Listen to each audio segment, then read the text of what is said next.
I need y'all. But facts is facts. Best life.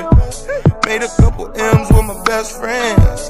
Turned all my L's into lessons. You see the whip pulling up, it's like dream pulling up. Hey guys, welcome back to my channel. If you haven't already, hit that subscribe button down over there and hit that notification bell so you get notified every time I post a video. Today I'll be reviewing the new Ted Bundy movie on Netflix titled Extremely Wicked, Shockingly Evil, and Vile. Y'all, I always mess up on the name, but today I'll be reviewing that movie. If that is something you are interested in, stay tuned. So I want to start the video by making a disclaimer because I don't want to get anything misconstrued. Anything I say in this video, any parts that I may say I like or that interest me or fascinated me or anything like that, I am not at all condoning this man's actions. I definitely think what he did was evil. I definitely think what he did was vile. I definitely think he got exactly what he deserved in the end. So I just wanted to make that clear before I get into talking about the movie and how I felt about the movie. I'm going to be 100% honest. The first time that I heard that Zac Efron was playing Ted Bundy, I was on the fence. I knew Zac Efron from lighter movies. What was it, 17 again or something like that. I knew him, of course, from High School Musical. I knew him from lighter movies. I felt like Ted Bundy was going to be a very dark role for him. And I'm going to be 100% honest. When I first heard that he was playing it, I did not think he would be able to execute it. And that made me nervous. I feel like before this movie even came out, I have watched multiple documentaries on Ted Bundy. I'm very familiar with who Ted Bundy is. If you do not know, I'm actually a psychology major. I actually have a degree in psychology as well as in behavioral sciences. So Ted Bundy is somebody I'm very familiar with. I've researched on my own account and have also learned about in school. With that being said, I was very familiar with him, his story, and I knew a broad range of his crimes, but this movie did shed more light on a lot more of his crimes. I just want to start by saying Zac Efron completely blew my mind. Round of applause to him. I think he did a phenomenal job in this movie. His acting was on point.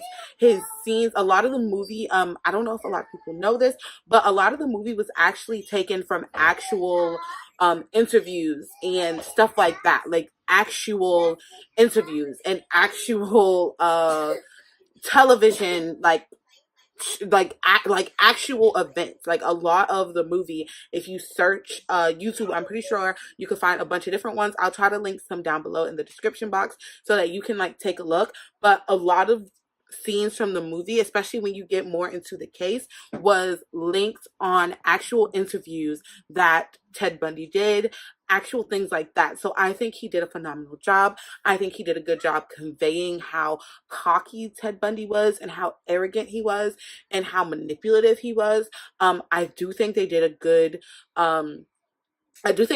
good job casting him because Zac Efron is very handsome. I mean, guys, we all know this. Like, there were two main people that you had a crush on in High School Musical. It was Zac Efron or Corbin Bleu. Like, those were the two people, point blank, period. If you were a girl or a gay male, whatever.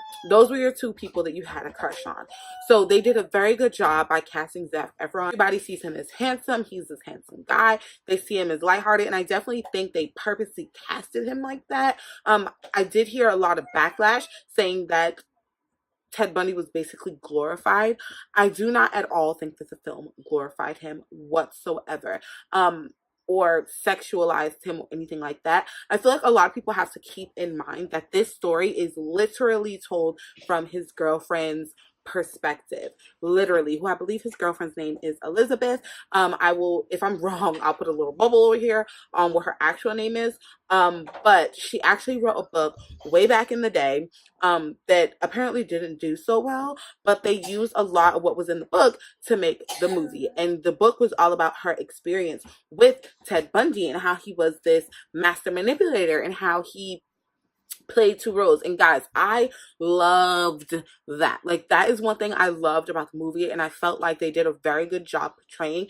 We know now all the terrible things Ted Bundy did. We know that he was guilty. We know the women he murdered. We know about all of this stuff. But at the same time, we are seeing, in my eyes, a whole different side of him, dealing with his girlfriend and dealing with the child and being this understanding guy and this patient guy and this loving guy and this caring guy and this guy who, you know, lets you sleep in and watches your kid. Like, come on, I'm a mom. I would love that. Like, when my boyfriend does that, I'm like, thank you, babe. Like, he's this caring, thoughtful guy, and we know now, like, he committed all these heinous, unthinkable murders. So I really think the point of the movie was to see that parallel, that this guy is so normal. If I seen him shopping in the grocery store, or walking on the street, I would not think twice.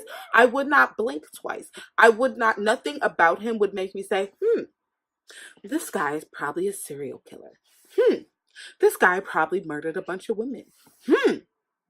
This guy probably does shady stuff in his free time. Nothing about him gave me that impression. Seemed like the type of guy that was a family guy. And I loved the way this movie told that story. And I think they did a great job capturing that. And I think that's why some people feel like maybe it was glorified, because they feel like it was hard to see him as this demon when you look at this movie and he's so relatable in a lot of ways. I feel like that's why a lot of people had such a big problem with this movie, is because a lot of people felt like he wasn't demonized. Like, they're used to seeing him demonized.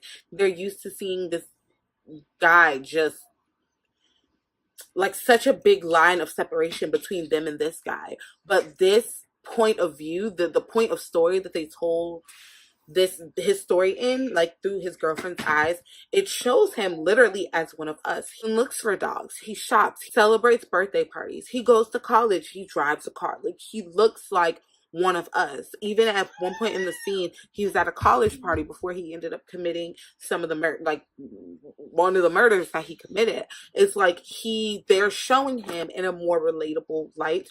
And I am going to say this, I appreciate this movie so much. We are in a culture right now, up culture. It is I would say some people are distrusting, but a lot of people are a lot more trusting than they should be. They meet people on the internet, they meet up with these people in real life, never talk to these people, never FaceTime these people. Like, a lot goes on, and I feel like a lot goes on, and we are in this hookup culture, and everything is fast and quick, and the kind of like the less you know about each other, the better. You get what you came here to do, and then you keep it pushing.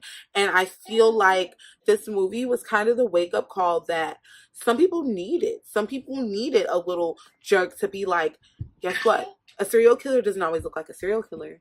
A murderer does not always look like a murderer. The person that is out here slicing and dicing people doesn't look that differently from you. They could look like your neighbor. They could look like your best friend. They could look like a cousin. They could look like a family member. Like, I feel like this point of view brought a lot of people down to earth, and people need that wake-up call. That person you're talking to that you don't really know, you don't know him. And even if you think you know him, you still may not know him. Some points in the film that I thought were the most intense point, I will have to say, in the film is the trial. When they talked about how brutally he mutilated one of the women in I believe it was the college dorms. Like, when I heard them say that he ripped off her nipple, he bit into parts of her body, chunks missing. Apparently he decapitated one, like, that was so intense, guys. And to me, it was like, whoa, like, he did not know these people. He literally met these people the day of and went and did those terrible things to them. There was no other point in the movie where I was that repulsed. Like, at that point in the movie, guys, I literally thought I was going to throw up. Like, I literally felt me about to throw up. That terrifying. Absolutely terrifying. There's no other words for that point in the movie. Another point that it's crazy looking at and was shocking is how there were times where she left him alone with her daughter. Even growing up throughout the years, she left him alone with her daughter. And guys, I'm gonna be 100% honest. Like, to me, it was like I was cringing in my soul, because it's like, I know what this guy did. I know what he's capable of. I've researched him. I know he's a monster. I know he's dang near a demon. And you're leaving your daughter alone with him. And it's like, no, there's no way she could have specifically known, like, oh, this guy did this. But it's like, knowing what I know and watching the movie, I was like, oh my God, no. Like, oh my God, no. I would watch the movie again if I had to give it a rating. To me, it was probably,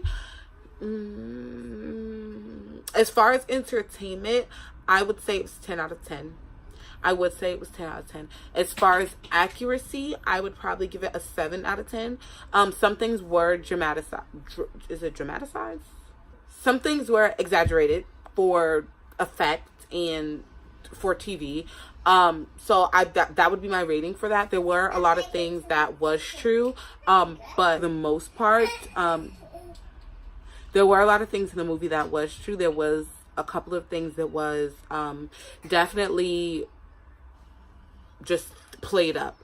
So I would definitely recommend you to watch it. If you have Netflix, watch it. If you have a family member with Netflix, ask them for their account information. Y'all know we're doing that. And watch it.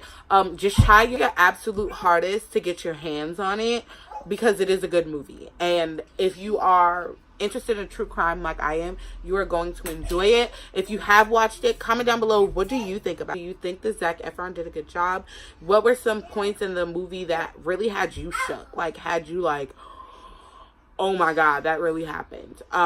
Just let me know. Let's have a discussion. Like, are there any other movies on Netflix that I should watch with the same kind of zhuzh? And I will see you guys in my next video. If you have not already, go ahead and hit that little button right down there and subscribe. And if you haven't hit the notification bell, go ahead and do that so you'll be notified every time I post a video. And I will see you guys in my next video. Bye.